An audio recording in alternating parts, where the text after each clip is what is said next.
गणेश चतुर्थीच्या तुम्हा सर्वांना हार्दिक शुभेच्छा। चला तर आज बनवूया आपण उकडीचे मोदक। उकडीचे मोदक बनवण्यासाठी मी एक अख्खा नारळ घेतलाय, तो चांगला खिसून घेतलाय विळतीवर। तर आता इथे मी जे सारण असतं ना ते बनवते। सारण बनवायच्या अगोदर आपण पीठ शिजवून घ्यायचं। पीठ शिजवण्यासाठी 1 वाटी पीठ, तांदळाचं पीठ आणि 1 वाटी पाणी घ्यायचं आणि त्याच्यामध्ये थोडंसं तूप घालायचं आणि मस्त पाणी गरम करून घ्यायचं उकळी येऊस्तोपर्यंत।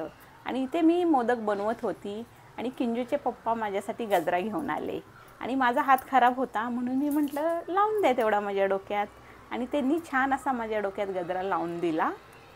असे तुपाने माझे हात तेलकट झाले होते ना, म्हणून म्हटलं तेवढा लावून द्या माझ्या डोक्यामध्ये। त्यांनी मला मस्त छान गजरा लावून दिला आणि मी माझं काम करायला सुरुवात केली आणि मस्त उकळी आलेली आहे पाण्याला। आता त्याच्यामध्ये मी पीठ टाकते आणि मस्त आपण पीठ शिजवून घ्यायचं, गाठी होऊ द्यायच्या नाहीत। सर्व पीठ त्याच्यामध्ये टाकून घ्यायचं आणि चांगलं हलवायचं, छान सगळीकडून हलवून घ्यायचं आणि पीठ आपलं छान शिजवून घ्यायचं। जेवढं पीठ तुम्ही छान शिजवचाल तेवढं मोदक आपले छान मऊसूद बनतात। आता आपलं पीठ चांगलं शिजवून झालेलं आहे। आता मी हे पीठ काढून घेते आणि थंड करायला ठेवते। आता पीठ आपलं थंड होतंय तोपर्यंत आपण चला सारण बनवून घेऊया। आणि सारण बनवण्यासाठी मी थोडासा गूळ, खसखस आणि वेलची पावडर आणि गूळ आपण चांगला बारीक चिरून घ्यायचा। आणि तुम्ही कोणताही गूळ वापरू शकता त्याच्यासाठी। तुम्हाला ऑर्गॅनिक गूळ वापरायचा असेल तर वापरू शकता, चिक्कीचा गूळ वापरायचा असला तरीही वापरू शकता, दोन्हीही छान गूळ असतात। आता इथे मी सारण बनवून घेते। सारण बनवण्यासाठी आपण थोडंसं हलकंसं साजूक तूप त्याच्यामध्ये घालायचं आहे आणि जो आपण गूळ चिरून घेतलेला आहे ना तो पण त्याच्यामध्ये टाकायचा आहे आणि हलकंसं आपण हे मिश्रण आपण गरम करून घ्यायचं आहे। जास्त पण आपण खोबरं भाजायचं नाही। खोबरं तुम्ही जास्त भाजसाल ना तेवढे तुमचे मोदक कडक बनतील। त्याच्यामध्ये गुळाचं पाणी सुकलं की लगेच आपण सारण काढून घ्यायचं आहे आणि सारण बनवून झाल्यानंतर ह्याच्यामध्ये आपण खसखस हलकीशी भाजून घ्यायची आहे। खसखस तुम्ही भाजून घेसाल ना आणखीन स्वाद छान लागतो सारणाचा।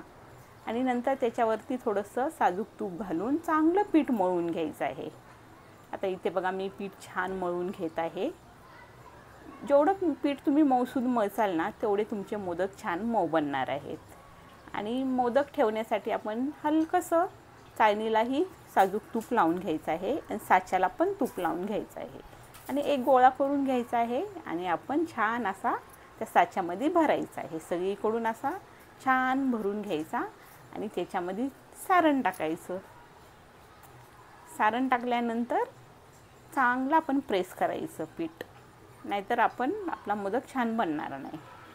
हे पहा, आणि थोडा छोटासा आपण सारण घ्यायचं आणि त्याच्यामध्ये भरायचं आणि सारण भरल्यानंतर आणखीन थोडा पिठाचा गोळा घ्यायचा आणि छान आपण मुजवून घ्यायचं होल। हे पहा, असं करून घ्यायचं, छान प्रेस करून घ्यायचं, म्हणजे एक्स्ट्राचं जे पीठ आहे ना ते आपण काढून घ्यायचं। आणि तुम्ही बघू शकता इथे आपला किती छान मोदक बनवून तयार आहे। हे पहा, खूप छान मोदक बनवून तयार आहे। अशा प्रकारे मी माझे सर्व मोदक बनवून घेतले।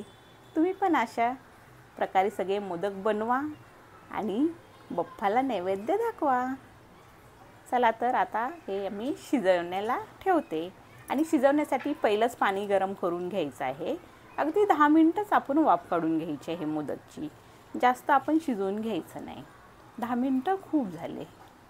आता मी हे 10 मिनिटं वाफ काढून घेते आणि तुम्ही बघू शकता आपले किती छान सॉफ्ट मोदक बनवून तयार आहेत। जर तुम्हाला माझी रेसिपी आवडली तर चॅनलला नक्की सबस्क्राईब करा आणि बनवून झाल्यानंतर आपण ह्याच्यावर हलकंसं साजूक तूप आणि केसर